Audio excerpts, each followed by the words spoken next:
YouTube, what is up? I am Ace, and today I wanted to share with you my experience with the iPad Pro 11-inch 2020. Now, I know this year they have the new iPad Pros that came out that have the M1 processor, more gigs of RAM, more storage, and I was wondering, is that something that I really needed?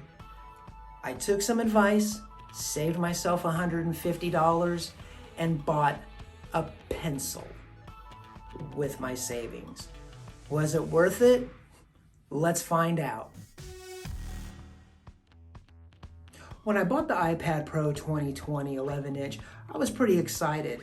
I had originally got an iPad 2 back in the day, never really used it. It kind of set off to the side and started collecting dust.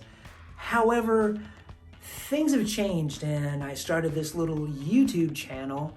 Like and subscribe. I wanted to use the iPad Pro as an editing tool. I wanted to look into getting a bigger screen to edit off of, going from a 6.7 inch to an 11-inch iPad Pro. Now, before we get into all of that, I just want to quickly go over some of the specs on the iPad Pro. Now, here's the iPad Pro 2020, the 11-inch. It's the second generation, so we'll call the 2020s the second generation, and this year's is the third generation. Now, with the 11-inch, what's the difference? One, that M1 chip on the third generation, the latest, greatest, fastest processor compared to the A14 Bionic chip on the second generation, as which I have. If you want to save breath when talking about it, M1, A12Z Bionic? Is that right? A12Z Bionic chip. Yeah, that's a mouthful. The display is still the same, 11 inches, the liquid retina display, ProMotion technology. You got that 120 hertz refresh rate, which to these old eyes, I don't really catch it, compared to the 60 hertz on the iPhone 12s. I don't see it all that much, but it's nice to have, just so you can say that you have it. It doesn't hurt. Ugh, that was bad. And on the third generation, you can get up to 2 terabytes and 1 terabyte on the second gens.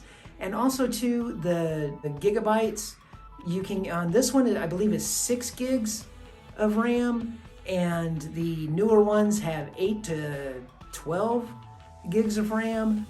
For what I do, the 6 gigs seems plenty, powerful enough. And the cameras are the same. The front-facing cameras are identical. And the selfie cam, it's the front-facing camera, however you want to say it. The third generation is a 12. This generation is a 7 megapixel. I don't really see me using this camera a lot. Maybe for some B-roll. It's not really going to leave the house. That's why I just have the Wi-Fi. I didn't get cellular, because if I have Wi-Fi at the house, and if I lose Wi-Fi, I can use my phone. I can just tether my phone. Even if I take it out and about, I can tether my phone and use the internet that way. And speaking of cellular, the third generation have 5G, and these have, second generation have 4G. Now the speakers on this thing's got 4 speakers. It's nice. It's got some good tone to it, some decent bass. You can get it, semi-loud, and yeah, the audio quality on this is actually very nice. Same size, same weight. It has the Face ID for all of that. The battery, 10 hours. It says on the newer generation 10 hours, on this generation 10 hours. And what I've noticed, that all depends on what you're doing. If I'm doing some editing, it's going to drain the battery. If I'm doing gaming, it's going to drain the battery. If I'm watching Netflix and doing some social media stuff, yeah, you'll save more battery that way. With light tasking, but any heavy tasking, it's going to take up some battery. Although I didn't time it or anything, but this came with the 20 watt charging brick. Yay, Apple. and it charges pretty quickly. I didn't time it or anything, but I know that I've plugged it in, at like 10% and came back, however long later. Like I said, I didn't time it, and it's got plenty of battery to get me through whatever else I need to do.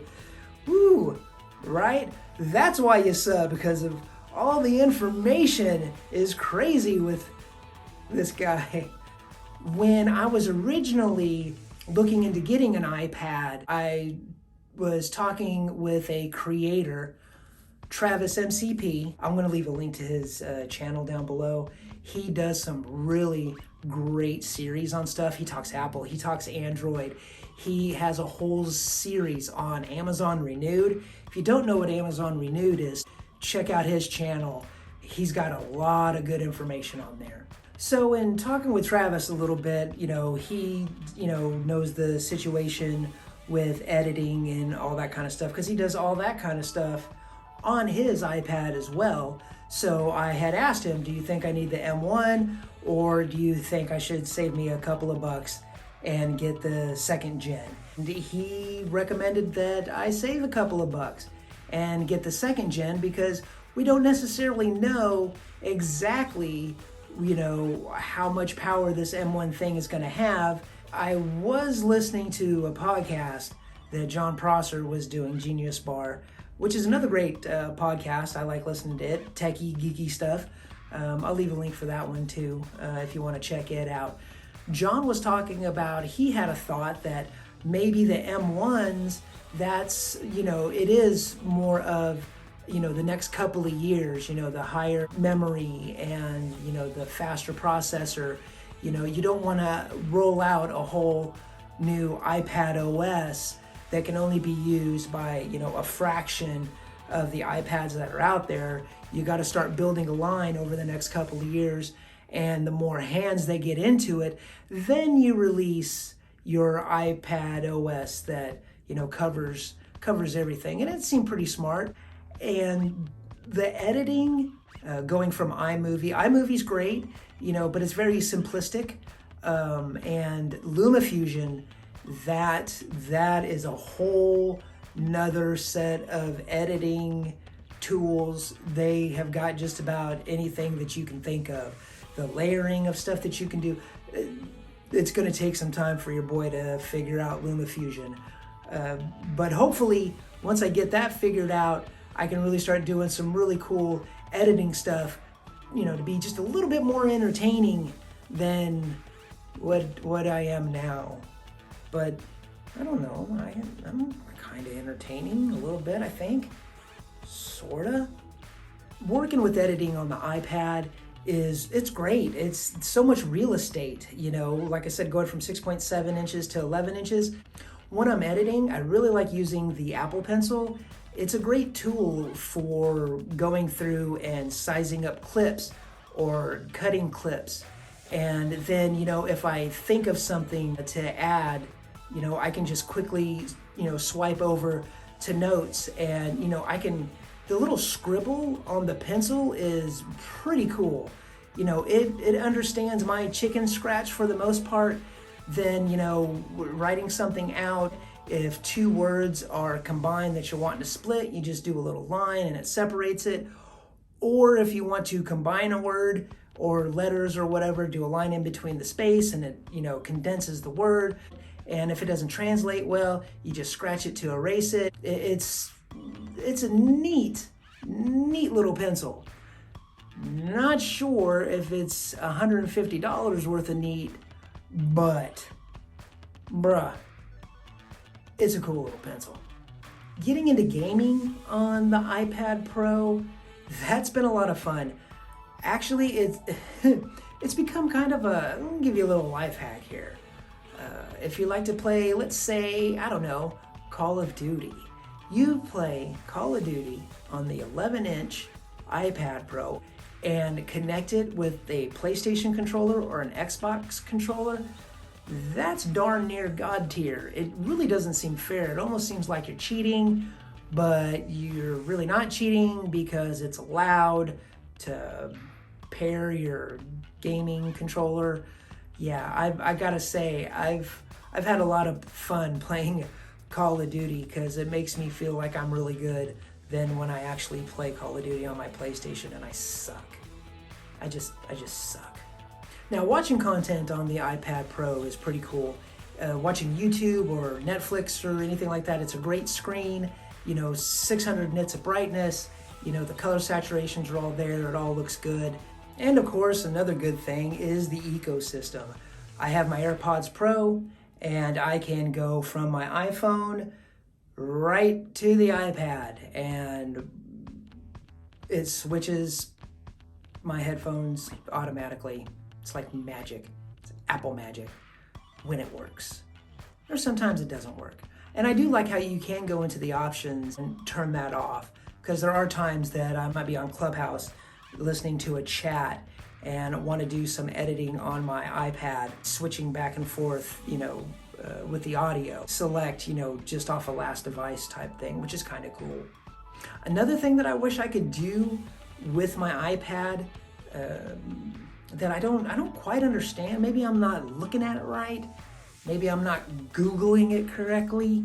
If you guys know the answer to this, other than downloading a third-party app, is screen mirroring. Like right now, I wish I could screen mirror off my phone onto my iPad. That way I can, I'm using my watch right now to, get me into the shot and all this kind of stuff. But, if I could just, have a second screen on my, iPad, going off of the camera on my iPhone, that would be cool. Maybe in the next update, I don't know, we'll see. But is the second generation iPad Pro, up to snuff with the third generation, the current one with the M1s? But for my needs, I think just for regular everyday needs, even if you are doing video editing or you want to edit even off of iMovie, to do a family video or something like that, make some memories or something like that. Even the 2018s are, those Apple's processors, every year, they're the latest, the greatest, and they're always the greatest, which means last year's chip is still great. The year before that, the chip is still great. There's no really other tablet out there that can even come close to a 2 or 3 year old iPad. It's the ecosystem. It's Apple. It's all of that. It just works. Kids, if you like this video, drop me a like, sub to the channel for more, and YouTube, as always, be safe, be kind, peace and love.